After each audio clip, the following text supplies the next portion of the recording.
All right, welcome to the fourth and final review of the evening. Up this time is Parasight, Chlorophyll Worms. Parasight is a 2D action RPG with Souls-like mechanics. In this game, you will embody a little girl striving to save herself from a perilous biological virus, confronting numerous challenges and hardships along the way. So, where to start with this one? Okay, I suppose I should note about the translation. This is one of the worst translation jobs I have ever fucking seen.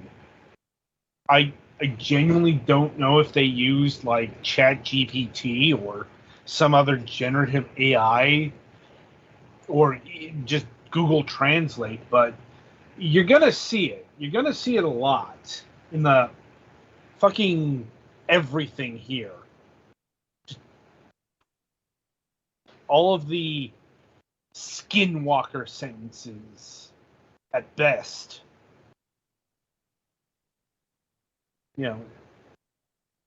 And it's a very not good translation.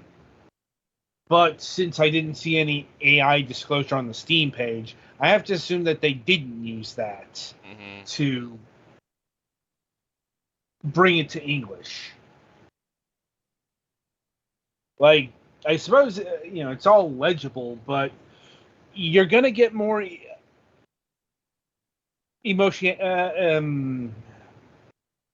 emotional connection out of the pantomimes that the characters sometimes do rather than the text, because it's so garbled and mangled.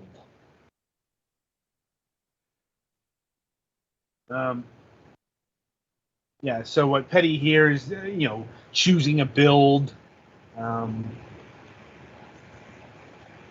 which is framed in their terms. Which is a lovely thing to have to get to choose before you even start.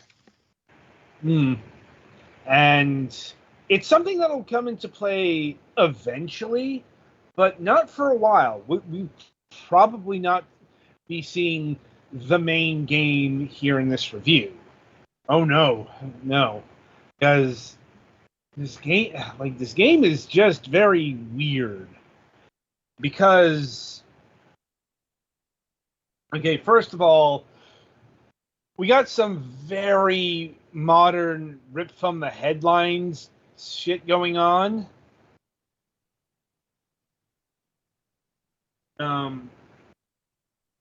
As the whole worrying about a virus, very not subtly influenced by, the COVID-19 pandemic. It's the not so little flourishes, like our heroine here being up all night reading shit on the internet and working herself into a terror over the news. Doom scrolling. Yeah. They don't call it that, but and it's over a virus. It's not exactly. They're literally right now on screen talking about people self-quarantining at home. Yeah, it's like you can tell when this game was written. Or at least the initial script. I'm like, and I'm honestly not sure if this game was taking a bit of an antiviral or an anti-vax, anti-CDC bent, due to events that happen in the, I'm going to call the prologue. And like I said, the whole prologue thing is weird in and of itself, because, okay, this game, like the marketing materials and later on, frames you as an amnesiac who needs to get back her memories, But here's the thing. We, the players, viewers, however you want to define that, we will get to know Maximile's, like, she has an actual name. She has an actual life here. Like, she's an actual character.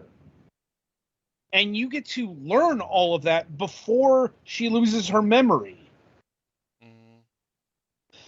Like I said, it's very weird. I don't think I've ever seen this done before. Like, she definitely does not seem mentally okay. No, but she's quirky, at least here.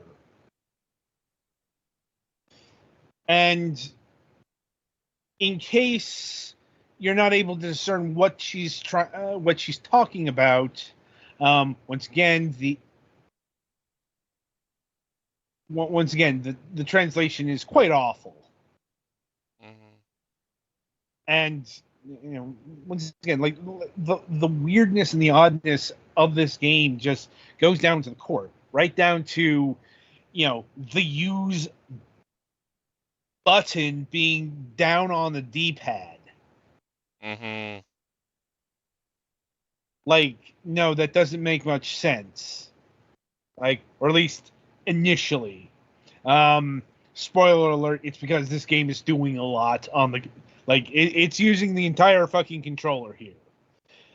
Not to the best of its abilities. I'm going to have to explain that. Ooh. But... And it's just like, the first part of this prologue here, it's coming... Like, this is less Soulsborne, platformer, 2D action RPG, and more point-and-click adventure game. Like, down to... Yeah. And you can keep interacting for different messages, like an adventure game. And, to fast forward a bit, there will be a puzzle that's right out of an adventure game when you have to go feed your baby brother and he starts crying and you have to get like a doll to calm him down, and the dresser is locked due to arithmetic. Like I said, it's a puzzle right out of a point-and-click adventure game. Now, it's one of those things that doesn't really make sense, even a little bit.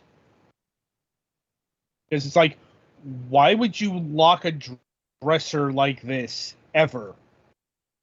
But, once again, this stuff will fall by the wayside once you're able to get out into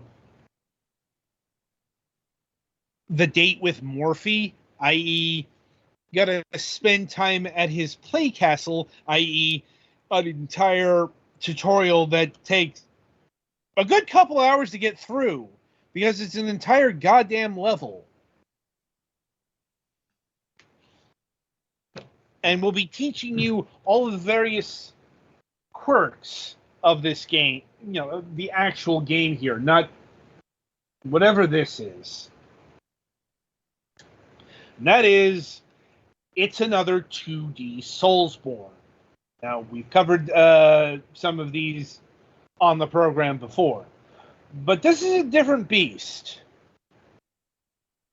If you recall, like the Hunter X series, and I'm trying to remember the other one we reviewed a few years back. It's been driving me nuts. It's like that I can't remember the name, but those were those touted themselves to be 2D Soulsborns, and they were in various aspects, but in other aspects they were not. And that was in the combat. Like, those games went with the high octane Devil May Cry, very fast, very responsive, to a point. There was still some, some of the Souls-like methodical nature in the combat, but it kind of clashed up against the high combo counts, let's call them. This game gets the actual cadence of Soulsborne combat, more so than any other 2D game I've encountered thus far. Like, I'm not saying that was necessarily a good idea, but it's certainly understood that the Souls games, Elden Ring, Bloodborne, and their imitators, the combat rhythm there, it's not fast, it's not dynamic, it's not a spectacle, it's not fucking Bayonetta, it's not Devil May Cry, it's not that. It's the opposite of that. It's slow, it's deliberate, it's almost a fucking puzzle. And that's what this game understands that those games didn't. Now, personally, I prefer that to what this game had on tap. But that's a preference thing. It's like the combat here is a lot more deliberate. So for reference sakes, I chose the Ranger build. They who are versed in the bow and arrows and as far as the melee weapon, the whip. Also, complaints about the whip. They need to fix the range on that thing because holy shit. I had to get in way closer than I was expecting to with a fucking whip. It's like the actual hitbox was much like halfway down the whip rather than, at the tip as you'd expect. Like, not good, fellas. But the point is, the weaponry here, there's wind up. Or at least there's the option for wind up, because one of the key things that this game will teach you is, okay, first of all, your weaponry is split, your melee weapons and your ranged weapons are split into what they call left-handed and right-handed weaponry. And those weaponry options take up the left trigger, the left bumper, the right trigger, the right bumper, and the Y button. Why so many for two hands? I'm like, well, it's for your strong attack and your weak attack. And then the Y is your special attack. Ah, we doing some fighting game shit here. Uh-huh. Like I said, that's why the use key is on the down D-pad direction, because this game is using so many fucking buttons.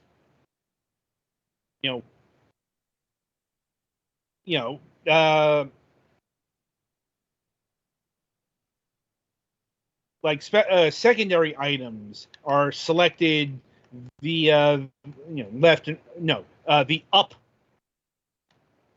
D-pad arrow, because the left and right, that's used in conjunction with your ranged weapon and the ammunition. Not as you'd expect to switch between the ranged and the melee weapon, which honestly probably would have been the better idea.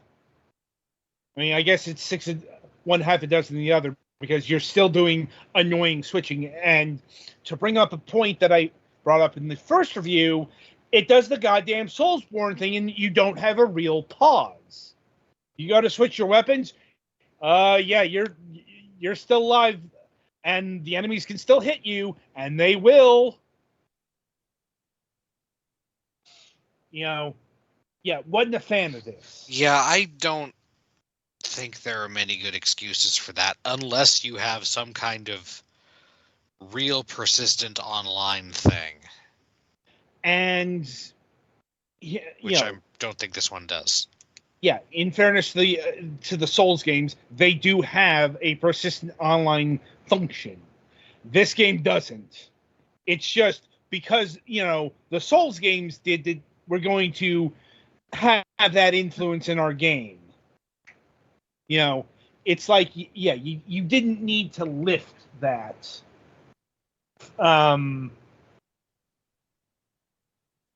Anyway, like I said, there's there's a lot going on here. Anyway, the up selects your secondary. Like for example, the regenerative that you have a limited amount that you get to recharge at your bonfire or analog within. But you activate that by hitting the X button. Movement options are, well, you might have the A button is your jump button, and the B button, well, the B button is going to be your best friend in combat because that's the run button. And instead of having a dodge roll, this game has a dash. And it's activated by hitting the B button twice. That's basically, it's the stand-in for the dodge roll. And it's definitely a thing that you're gonna have to get good at. Because unlike the other games I mentioned here, this really doubles down on the Souls-like, we are just going to beat the shit out of you ethos that a lot of Soulsborns have. Like, once you get to the actual second chapter, because in the tutorial stage, you'll get stomped, but you have unlimited regeneration.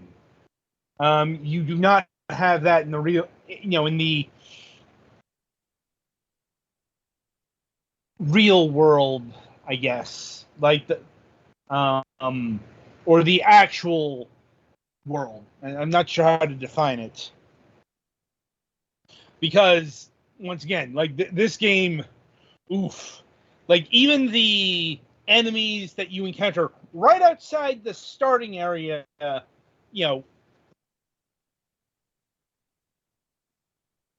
Chapter 2, they are like boss-like in quality. And the combat here becomes a dance. Like, this is where it really becomes a Soulsborne. Because the attacks and the patterns they have their rhythm, they have their cadence. What you have to do is you have to figure out when to attack, when to retreat, when to dodge, and if you can, when to block. Blocking comes in with the shield, with a shield item. Oh, right. Also worth noting on ranged weapons. They went the quote unquote realistic route in using them. Sort of. Once again, it's a really weird and not all that good system because your arrows are influenced by actual physics to a certain extent. That is to say, you have to put tension in the bow, and gravity is a factor. Like, it'll fall. There's an arc. Unless you do, like, the select enemy, like, you hold the analog stick all the way, and the arrow, and it'll just automatically target, and it'll actually fire the arrow right at the enemy. It's a weird in between. I didn't get that, and like I said, it's one of those things that just it literally clashes because the way combat and movement works, it's like, okay, I'm doing the auto targeting thing even when I don't want to because I have to move and shit. It's like, really just should have picked one or the other.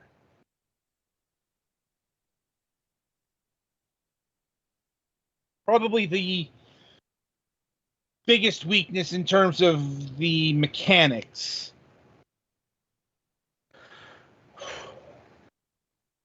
Yeah, it's like, and I think that's at the very least enough ground to cover in terms of all of the bits and bobs that make this game dance.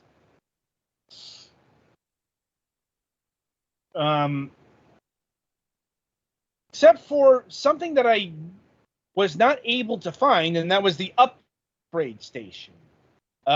So in a defiance of Soulsborne convention, getting to the, like, I'm not exactly sure, like, the light bulb station, let's call it.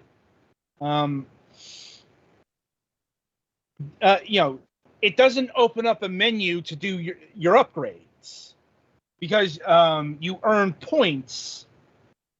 You earn experience. The thing that you will use to put into various aspects of your being to upgrade them. But they don't show up.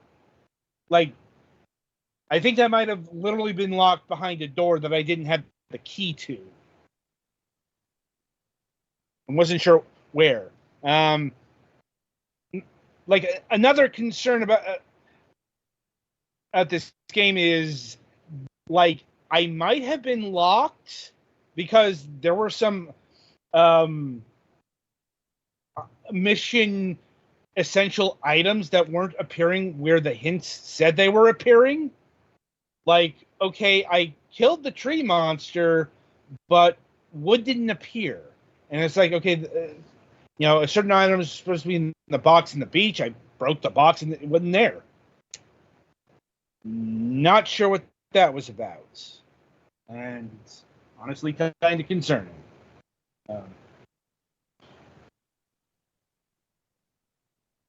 And yeah, like, getting back to the upgrades, this is, of all things to defy, the tropes of the genre, this wasn't it. Okay? It's like, the inner workings of the upgrade dance are, you choose your upgrades, but every time you upgrade something, it costs more points. That's how that works. But you can access it pretty freely, at a bonfire station or therein. And having that, adding extra steps to that, that's just some fake difficulty, if I'm being honest. In terms of death punishment. Fairly standard Soulsborne modern day punishment. If you die, you lose half your clay coins and half your energy sparkles. The clay coins, that's the currency you use to buy things at the shop. Another thing I hadn't found, granted, a lot of the 10 hours I put into this game was spent fighting boss-like enemies. Once again, it captured that Soulsborne combat in a way that other games that we've covered on the show just did not. And, because a lot of that was just learning the patterns and learning what not to mess with at that particular moment in time. Yeah.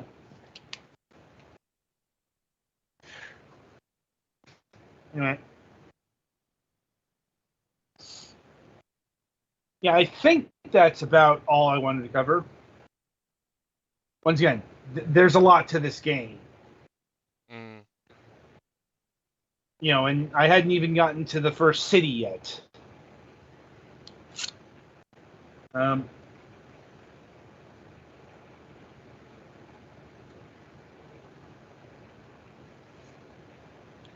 Anyway, as far as how well the package comes together, on the one hand, this game, I think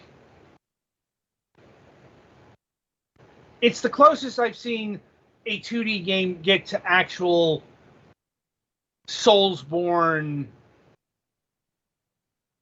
rhythms, as previously mentioned. But, in other instances, it's very weird and, just doing things that defy logic. Not to mention, this game feels like it's being held together via soggy Weetabix.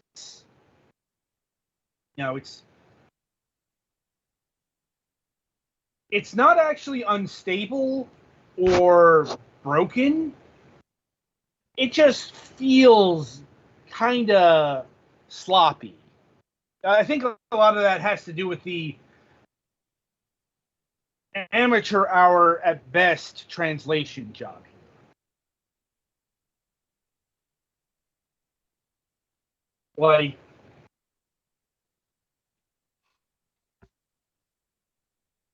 It was honestly headache-inducing after a while.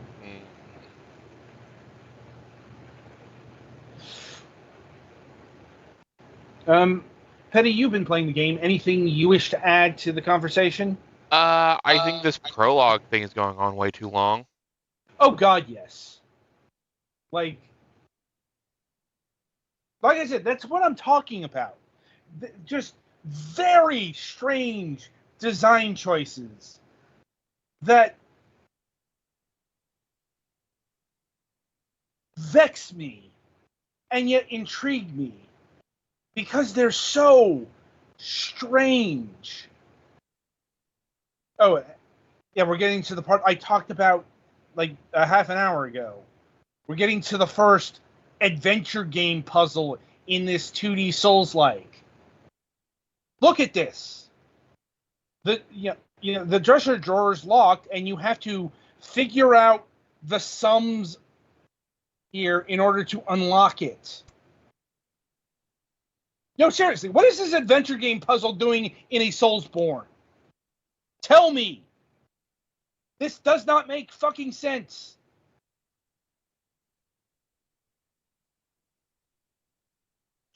I'd have to guess you don't want the pluses and minuses Yeah. to both be the same per line. Yeah, like the conceptualization here is pretty simple. You've got to get all the sums have to add up or subtract down, as it were. Like, And here's the thing: this is just the prologue to the prologue, because we haven't even gotten to the to the tutorial castle, which once again that took like 2 hours to get through. So can you not even adjust those? You can you have to find the right number sequence. No, you can't adjust the green and red columns. No. No. Those stay.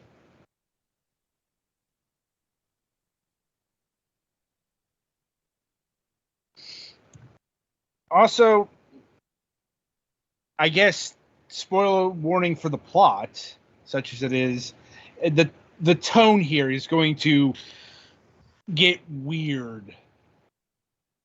But maybe not so weird. Because you note how everything seems very cheery. I'm like, that's probably the most RPG thing going on here. Because try to guess what happens at the end of the prologue. Everyone dies. Yes. I hate when I'm right. Well, this is like pre-virus, right? So. Yes, because after the the tutorial date, the titular chlorophyll worms show up and start infecting people. Like including sending your boyfriend to an inconclusive grave. He like gets injured and he gets thrown off a cliff. Mm. And like dollars, diamonds to donuts, he's still alive. Yeah, and the good old trope of no body, no death. Yeah. Whereas your family here, they are exterminated by the CDC via AR-15s. Fun. Ah, yes, and lovely city number 7. Yeah. Surely one of the greatest cities known to man. One of 40 cities. No. Of all the human settlements left in the world, it's one of them. Yeah.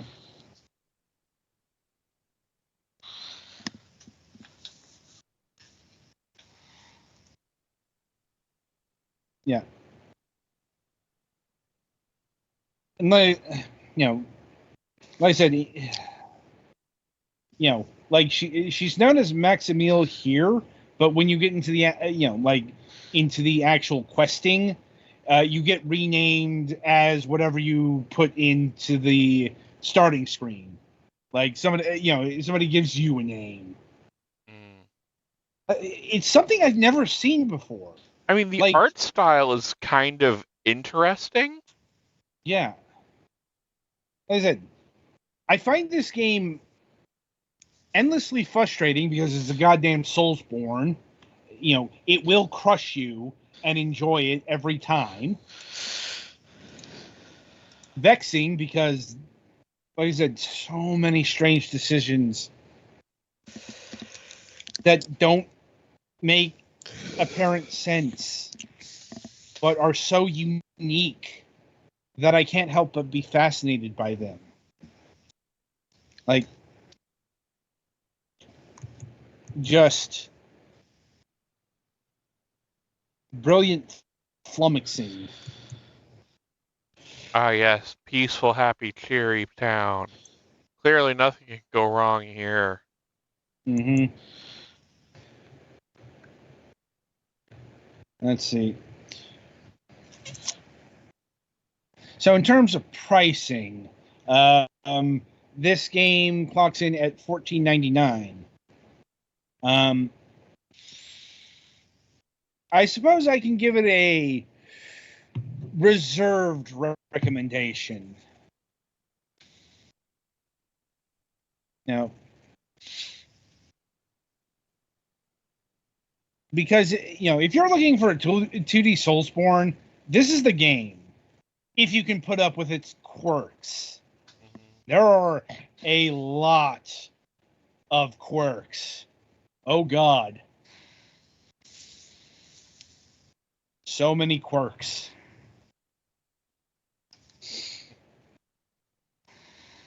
Right then. Any other questions, comments, or concerns over Parasight here? No?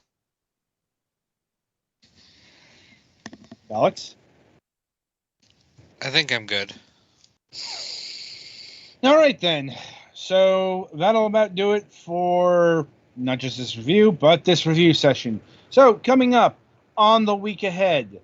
So on Wednesday, August 14th, we welcome back to the program our good friend, John Pickett of Manga Gamer. So, not gonna lie, it's been a bit of a pill getting him on the program this year.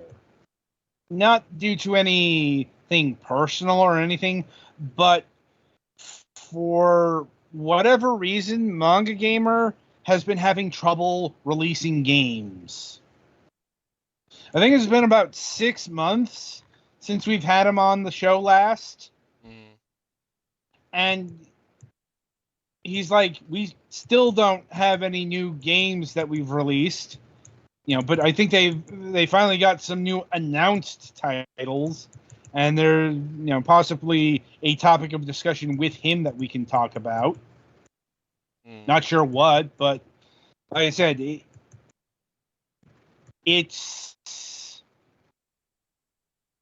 it's been a bit of a frustrating experience because, we've had to push this off several times and just, quite frankly, I'm tired of it. So, we'll have John on and then, John can tell us when Manga Gamer finally, puts out some games so we can have him on the show properly. Like, new episode of MSP planned as usual as well, and no Friday show this week. So, with that in mind, until next time, I shall wish you good gaming.